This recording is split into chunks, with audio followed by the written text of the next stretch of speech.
Google Map directions to wherever you put your starting line. There's a questions form if people can't find the information they need to contact you, and all the social media share icons that you can relate to kind of extend your brand and turn just the one race day maybe into a race day experience by inviting them to your social media platform. So, adding to the RunSignup page, even though you might already have your own race website, adding stuff to the RunSignup page is great because a lot of times we're the first impression that a runner might get. Because we rank so highly on SEO and mobile optimization, when people Google search your race, likely the RunSignup version of the page will be the first they see. So don't ignore this, even if you have your own branded website. That's a good way to get more impressions. So we're going to get to the nitty-gritty here of the custom content, and this presentation is going to focus on this menu tab. So under the race tab, under race page, we're going to cover these specific items here in this presentation. So let's dive into the race theme options.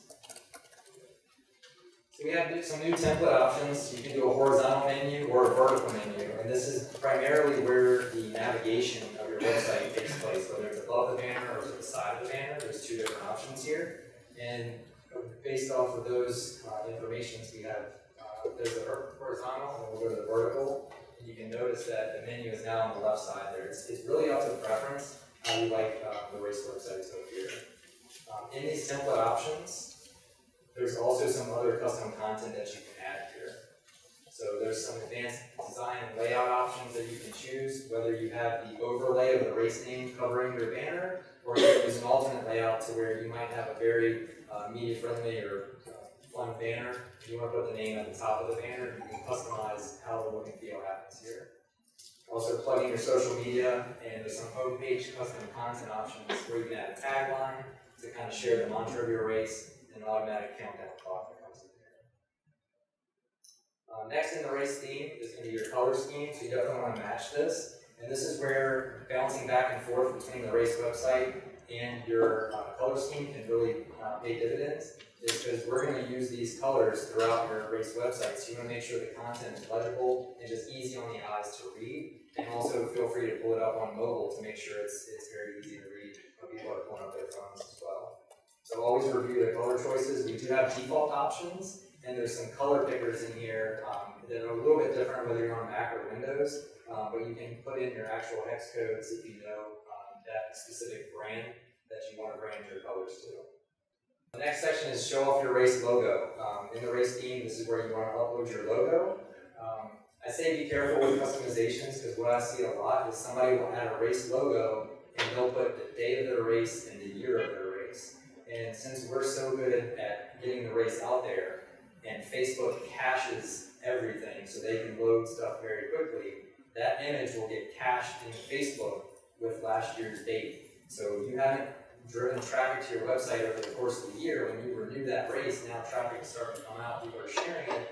Facebook, the last time that page was accessed, has your old logo, and so they're going to share that old logo because that's the last time they accessed and indexed that page. You can avoid all that by just having a nice, clean logo that represents your brand. Now, if you really like to put the information there, there's some tools that you can do to kind of scrub that cache, and we'll cover that a little bit later as well. We're seeing square logos work best, and I just recommend 400 by 400 as a good, nice, clean square logo that will show up on all different template options. The next is the race banner. I'm sure some people might have had some experience in uploading their banner and it might not fit properly. It does need to be exactly 1200 by 400 for the original race banner. That's so we can properly scale it on mobile and iPads and different versions. And this is where you want to upload a custom banner or find a photo from one of your races that's really exciting as a first impression for your landing page. So you'll see here we uploaded our Vancouver Trail Run logo, and now we have a runner on our trail to kind of convey that image to our runners. So let's check the progress of what we've turned our original race website into. You'll see that now it's branded. We have our logo. I'm using the alternate layout that I mentioned before, where Vancouver Trail Run is now above the photo, so that way this picturesque banner can be well on display. And we've added some taglines and other information at the bottom. So now let's get into some more custom content and pages. Yes, it didn't translate from PowerPoint. So The great thing is you can put whatever content you want. You can add as many content sections as you need, and each content section that you add is also going to show up in the confirmation email. So any information you put on here, your referral program, promote it, get FAQs, and add a section about it. I can cut down on support questions, and you can guide participants in the self-serve, and they can find the information they need without even having to contact you. Show off your race. Why should people come to your race? I went to Australia in October, and I really want to run in Australia. So I just searched for races around Brisbane, and I picked a certain race based off their race website. One race website just looked really cool, and all the other ones were kind of like, eh. I was like, I'll probably have a better time with this race website if people look like they're having fun. And so that's why I'm going to choose that race, because I have no other idea about that area.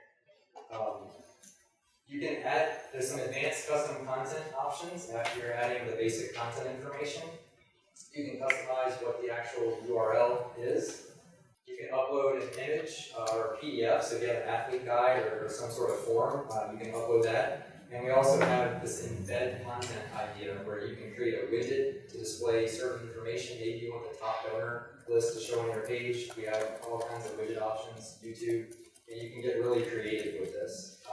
By customizing different widget options to kind of plug and play what you want to display in your menu. So now that we've added the custom content, we want to control that experience when I come to my page and kind of look at the menu. And so we can customize our menu option. There's 4 different options here. By default, everything that you add is going to show on the race page, but that's going to be a little bit below the fold because everything's going to be below your banner image. But you can create your own menu, make it a top-level menu item, or you can create like a drill down and make sub-menus. And the last option there is you can also display it on the confirmation email on your page. So one cool example of this is if you have a sponsor and you wanted to like give out a coupon, but you only wanted to give it to people who registered. Dick's Sporting Goods, you can give a 10% off coupon and create that content. And now it shows up in your confirmation email, so it's only given to people who actually registered. And that's giving another sponsor impersonation on your confirmation email. So some of the advanced options here is we have that dynamic content that gets created, and you can create a separate custom section, turn it into a menu item, and then hide the original content. So you can create your own sub-menus, even though we might have a default race menu. And we'll kind of get into that in the next section here as well. Well, let's look at our progress so far. So we've added our refund policy, we have a find a participant tab, and now we see that we've added a lot of content, and so it adds this little more option on here. You can say that we have so many options on our menu that we have to actually expand more. So we want to clean that up a little bit, but we also see the race info now as a drop-down option, but we've added some content to the race info section. So we'll get into the menu order. Again, this is under the race tab on the race page under menu order. And this is a nice click and drag option. So we can move stuff around left to right. It's typically how people read and see things. So you want to prioritize the most readily available content to the left of your menu. And we can even control the sub-menus and click and drag them up and down. There's some options in here. We can hide different event tabs. We already know that all of our information is right on the page. We already have a giant call to action button for sign up. We already have one for donate. So we're going to hide those options to kind of give us a little bit more real estate in that menu. And what we've done here is we've hidden the default refund policy that we create. And instead, we've created that custom section for refund policy and listed it under the race info. So it's still there, it's still accessible, but we've kind of organized our information on our race page to make it easier to find. So let's take a look now at where we are. And so now we have a very clean race menu with no more, and all the information is kind of earned up there. So we are highlighting our refund policy under earn a free race. We have our FAQs that are right there, and runners can find everything really easily. So now our newest feature here is cover pages. So this is a really great feature. If you haven't explored this, this is pretty cool. So let's kind of dive right in. But this is under the race tab, under race page and cover page. It's essentially a landing page. It's all already mobile optimized. You can customize a new header hero banner. So before we had just added a regular race banner. Now we can add multiple different options. We have a slider that kind of rotates between the different highlighted options that we have here, and you can even embed custom call to action buttons within that rotating sliding banner. The custom actions can do all kinds of different stuff. You can send them directly to your results page, you can send them directly to becoming a fundraiser, or whatever you want to promote for your events. So we'll get started in looking at how this feature works. When you go first set up a cover page, you have an option to add header banners, and then there's another section we'll get to next, which will be the content. So we'll start with the header banners, where you can add up to 4 different transition slides, essentially. And you can click and swap and drag these just like you could in a race menu order. There's a little icon, you see the little 3 dots on the side. You just click and drag and move around to get the transition order as people come to fill your page. And then there's easy edit and delete options as you need. So let's go ahead and create header content. Or we're going to just name the slides, whether it's slide 1, 2, 3, 4, or name it something like mountain picture or donation call to action. That way you know what's going to come up and you can reorder them later. And there's different options here where you can just put text as an overlay, you can add preset buttons for it, and you can do a background image. The cool thing is all these overlays, they're already picking up from that race theme that we created earlier to continue to brand and showcase that theme. So let's go and act like we're uploading the actual banner that we had before. We're going to add it as a header. And we now have a new tool to help you get the right image size in here. And there's this tool called Croppy that we're able to kind of zoom in and zoom out to get it to fit exactly how we want. So as long as you can upload an image, it goes in there. You can zoom in and zoom out to get it to fit perfectly. Now we do recommend that the optimal size is 2000 by 800 pixels. And you'll see later we'll do some content where you can split left and right. And that would be 900 pixels by 360, which is we're seeing is the best optimized image sizes to upload those. So we've added a couple of headers, so now let's add some more cover page content. You can add as many content options as you want. Obviously, the more information, the longer the page is, so you still want to keep it pertinent to exactly what you want to highlight. Typically I use the rule of 3. People can really digest about 3 things at one time. Hopefully the 3 different sections of this presentation can be digestible for you guys. So there's different ways to add the content, or different options on the content. You can do the full width option, because we've seen that. I briefly mentioned the 2-column display, so you can kind of break the page up a little bit.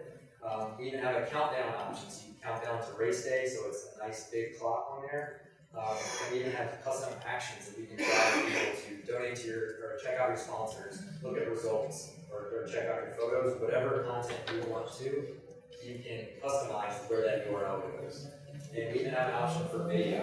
So if you have a great production video of a drone at the beginning of your race, people love those things. So upload video, people like to see what that experience is going to look like and get them excited to register for the race. So there's more smart components that are coming soon. I think we're going to upload fundraisers. Top fundraisers are going to be one of them. We're going to have social media feeds, and we're going to have the social media integration as well as others that come on. And if you guys have any suggestions with different content types or smart components that we can create, we'd love to hear that information. Again, we always love taking feedback from people using the system and what would benefit their races. So creating a content block is just like creating a header. Just check the little plus button and you go right into the different section that you can build. You'll choose the type of content that you're adding. And then there's different edit options that you can choose to see what type of transition that you want for the content blocks. So we'll go into an example here where we've split the content. So we're having a trail run. So what better than have the world champion trail runner give us a great review. A quote is a nice little cool option that you can add. Like, this is other people. It's like a testimonial right to your website. And then we've also split that content with our charity partner to help people donate or volunteer to our race. And it's a great little way to both continue to brand our colors as well as get more content and split up the page a little bit. So here's an example of some custom actions. Obviously, I have Vancouver Trail Run, so it's a destination race, so we want to have some hotel info that's very easily accessible. We want people to become a sponsor for our race. And these can be custom links to wherever I want to send people to. We also have integrated links that takes them right into registration, that takes them right to the results page, and things like that. And we have a content video example where you're just plugging in your YouTube ID. So I'm sure many of you have added a video to your pages before. This will be right on the content page that you can watch the video. Here's an example of what we're working on soon, like the top fundraisers. We'll also put like the event tiles, so that way the actual registration for each event, you have 5K, 10K, those will show up on there as well. So let's look at our progress so far. So we've kind of reinvented the race website into now the cover page. We've branded our race logo, we've already done our content menu, and we've started to build the page into little bit digestible pieces to now make the cover page. People get excited about the Vancouver Trail Run. So I'm sure everybody will sign up for that race after this is over. Alright, and now domains, also one of our newest features, is we have this great website, it's RunSignup.com, Vancouver Trail Run, but we want to purchase our own domain. So we bought VancouverTrailRun.com. And now we can map that domain directly to the race website with that cover page that we just created. And all of this information is going to be search engine optimized. It's built under the same architecture. We're just hosting the content for you, and your domain is pointed to RunSignup. So there's a lot of technical architecture that goes under here. I don't want to bore people with what actually goes on under the hood, but when you point that domain to RunSignup, you're on the same latest and greatest architecture that we reinvent and update our system on every 3 to 6 months. And the site is highly secure. As we go through a PCI audit, your domain is now PCI level 111. It's highly available. It's using the same infrastructure that we have, all the redundancy that we have here, and scalability and performance. So even though you own the domain, you're pointing it to us, we're still using our load server, so you have a quick sellout race. You don't have to worry about your site crashing because it's already being used on the RunSignup servers.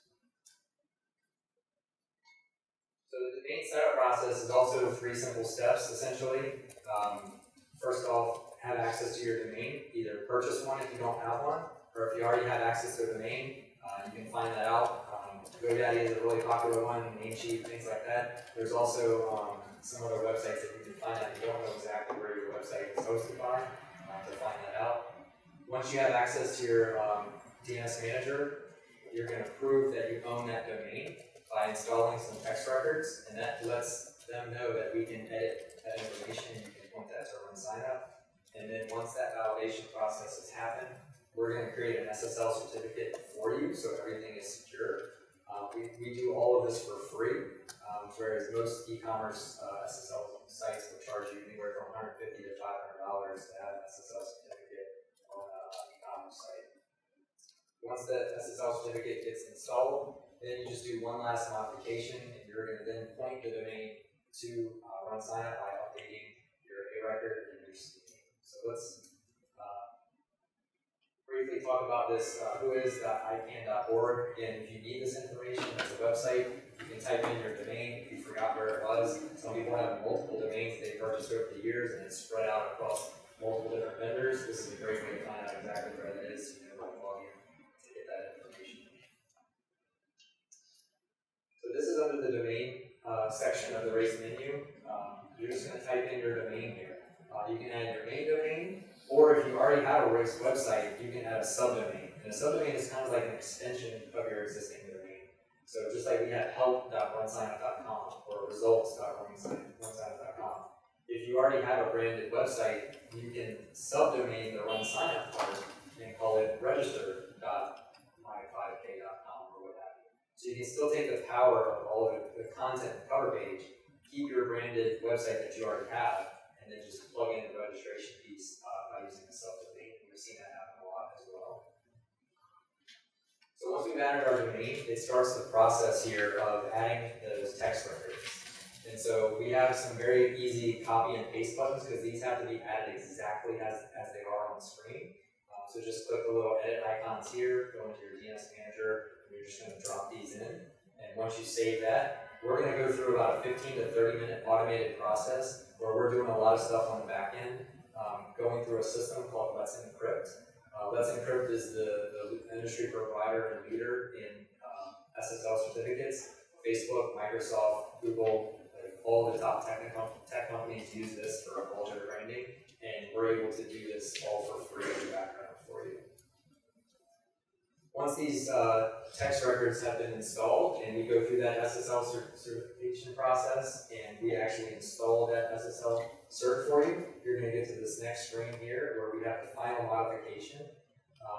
Previously, we were adding new text records. If you're looking at your domain, you might see a lot of different information there. You're going to add those new text records. But if you already have a website or anything like that, you already have existing A records and C name records. This is the part where you're going to edit that information to change it from where it's currently pointing to RunSignup. So you don't add an additional A record or add a new C name. So you, again, just copy and paste this information. That'll get everything to another 10 to 15 minute process. Automatically happens, and then we're all set. So this guy is ready to run at VancouverTrailRun.com. So some of the main gotchas that I just mentioned is they copy the wrong information. So those copy paste options are super easy. Make sure you use those. Don't add multiple A records because there's only one location that it should point to.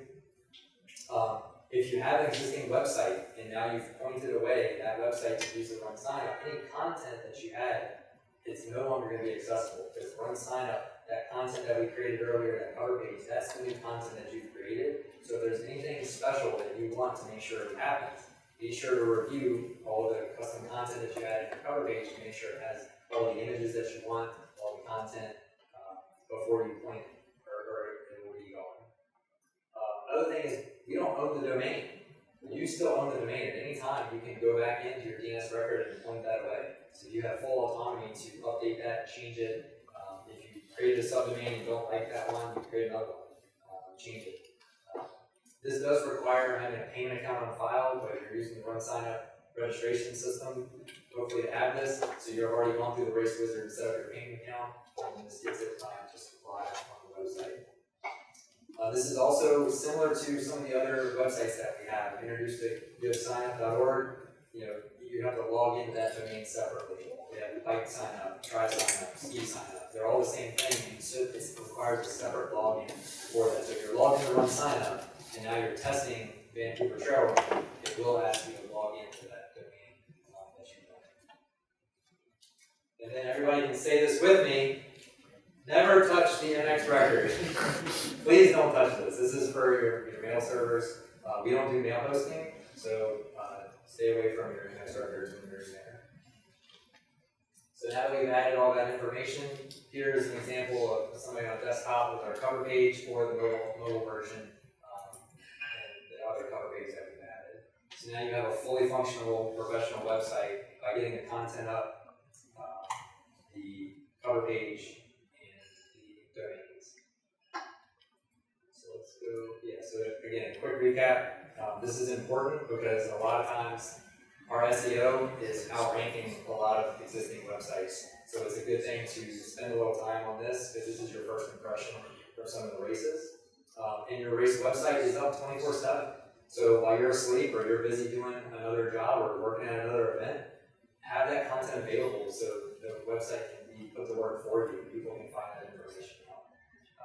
So definitely explore the magic of the cover page, play around with it. I'll show you guys some examples from our cover contest that we had. So if you didn't see this, we did this on the blog. And so the Burnside Mile was the cover page winner. This is kind of like a historic event, like a Civil War theme. So they chose the black and white, like old Civil War time photos. They branded it with the BurnsideMile.com. A scrolling banner that transitions through different custom call to action buttons about historic results and things like that. And their checkerboard section, it really matches like their company as well. So they also branded their race timing company in with the color theme and systematic approach to creating that cover page. Some other quick examples. Hangover Classic 5 Miler. This is just nice, crisp, clean Here's a view of people running alongside the shore. Very scenic images. They have a course preview option, and the content blocks that they've added to their race website really tells the story of the race here. Another one is the James Sport Triathlon. So this is where you can, if you're a timing company creating this, you can brand that this race is coming from your timing company. So they have the Race Awesome logo here at the bottom that they're letting people know that this is a Race Awesome event, as well as more information and content. And they even have the branded colors here with different options to get people to different sections of their marketing and promoting. The Type in Texas Kids Triathlon, this is another finalist. It really goes through and shares the color scheme layout. They've added a little grid with their blocks and the overlay images with the photos. There's all kinds of cool stuff you can do. Really, the content is endless as much as you can add here, whatever you kind of come up with. And then this image is just to die for. If you're a parent and you see this little girl, she is just having the best day of her life. Like, how can you not register your kids for a race like this? It's very important to get like iconic marketing style photos that can really showcase the vibe that you're going to present. And that's the first impression that somebody will get. And so they have a lot of these kind of iconic banners along their whole entire series. And it's just like, how can you not register? It's very simple and to the point, and that's exactly what it is. This is going to be a fun event for my kids. It's very easy to sign up for the content. It's above the fold. So it looks like I was able to kind of blitz through as fast as I could here. I definitely want to keep as much time for questions. So does anybody have anything that they've done or yeah? I'm just on the back end where we use you for our website, and I can't find where the cover page is. Great, so she's able to find where the cover page is on there. So use the menu search in the upper left-hand side. That's the race menu. And you can just type in the word cover. And it's a very short, quick little words. There's no matches. No matches. Okay, so you might not have full access to your race. And there could be a settings option. So we'll get with you that you've probably somehow hidden your menu pages by accident. Mara might go about that, but we'll definitely get somebody to help you. Ryan, can you help her? Sure. I guess we'll just go back. Go past the you man? Question for so the header, I think it's what you said, the header options. So recently we had to make just a store. We didn't have I know through active it's a Ironman thing, but I could only put so I hid all the header options up top. They only wanted to say store. They're not registering for anything, it's just a store. But it looks so bland. It's just one word all the way to the right. And is there any way to, if I have to hide everything or limit it, then to either shift it more in the center or enlargen it? Sure. Yeah, so she basically has a menu that's it only has one option. So she's basically created a separate store. We actually do this for our credit card swipers. So if you use Race Day tools, we have credit card swipers. We actually created a race on one sign up with a store that just has that one menu item. So we don't have an option to necessarily center the content.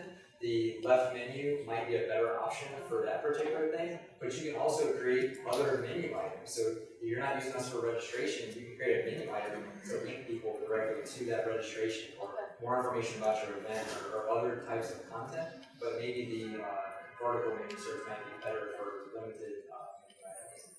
Thank you. I have 2 or 3 questions. First of all, I guess, do you guys have like a roadmap for additional features that you're going to add to the website's features in the future that you can show us? Absolutely. So he's asking for a roadmap of different features. I'll let Darren and Ryan kind of speak to that. But those custom content sections that we have an idea of what these kind of smart components is that we can plug in. If you have any ideas for different stuff that you'd like to see, definitely we'd love to hear that. The cover page options, I believe that's the next roadmap of what we're specifically doing for cover pages. Do you have anything specific in mind that you were wanting? I mean, the 2 specific things were just basic, like custom HTML building block, where you could plug in like a MailChimp email sign up thing, for example. And then the second question was about custom fonts. Like if we wanted to further customize the appearance with specific Google fonts. Sure, so he's asking for more customization options in like an email subscription form. We do have a widget that can take that, at least in the RunSignup system. We do have a MailChimp integration, but that pulls through participants, not existing lists. Is that correct? Yeah, it gives you an export, but you can create that sign up from your RunSignup page. Okay. To eventually get it in there. And then as far as custom fonts, maybe I can look at that a little bit. Yeah, that's not something that we have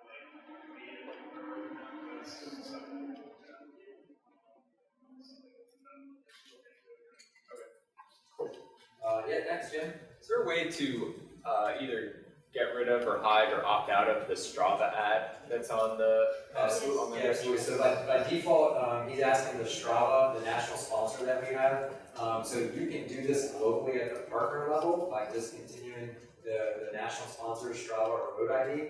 And specifically for a certain race, you can do that as well. And so if you just go on your race dashboard, you can type in the word Strava, and it'll pull right to the national sponsors page, where the Strava app does have a brand of people who sign up for Strava. We do have a revenue share program with them, but it might not fit those sponsors that you're dealing with. So by all means, you can definitely hide that. And that's in our national sponsor section, which is under the sponsor tab, where you can use the race menu to type in sponsor or Strava or Road ID, the ones that we have there. You can do it globally at the partner level. So if you have multiple races and that partner doesn't fit because you have a company sponsor, then you can easily hide it globally across all events. Even if you create a brand new race, you never even see it because it's so a great question.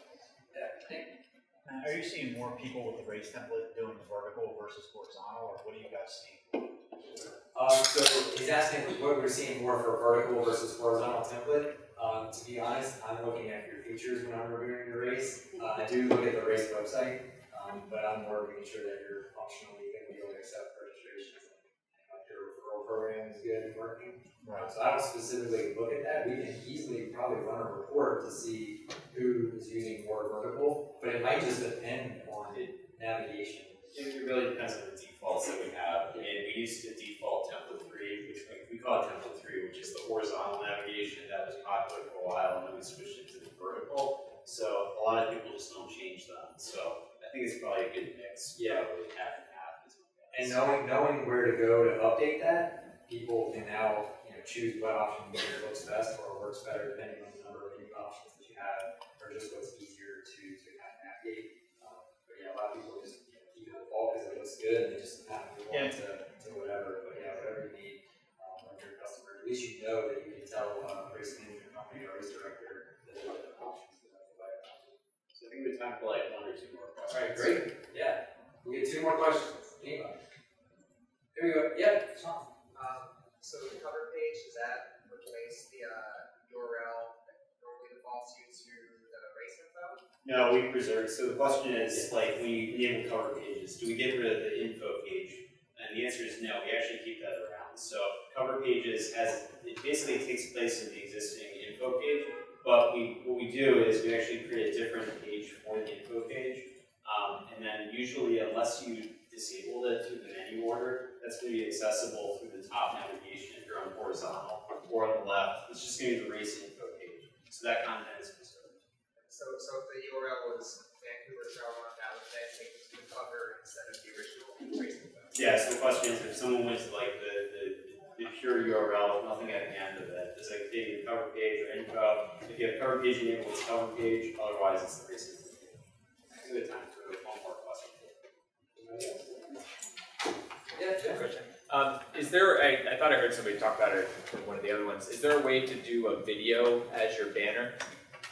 So it's asking if we do a video as a banner, so that was something we were exploring, where we wanted to get the feature out. So right now it's just static images. I don't know if that's on the roadmap for stuff to eventually do. Yeah, so like currently we already have a video that's a YouTube video, and that's in the content section. You plug in your YouTube ID, we take a thumbnail, we get this little play button, we hit play, brings up a pop-up. And we, like Matt said, we did explore the ability to actually have like probably like a 15 or 20 second video play in the background. Think like a drone shot or something like that. And that's still on the list for us. Sure, it's a bit more complex. But we just wanted to get, like, as a, Yeah, as we much info out there. Otherwise, we wouldn't have a presentation today. So great. But yeah, thanks so much for everybody coming. Again, if you have any questions, feel free to reach out to me directly at runsignup.com or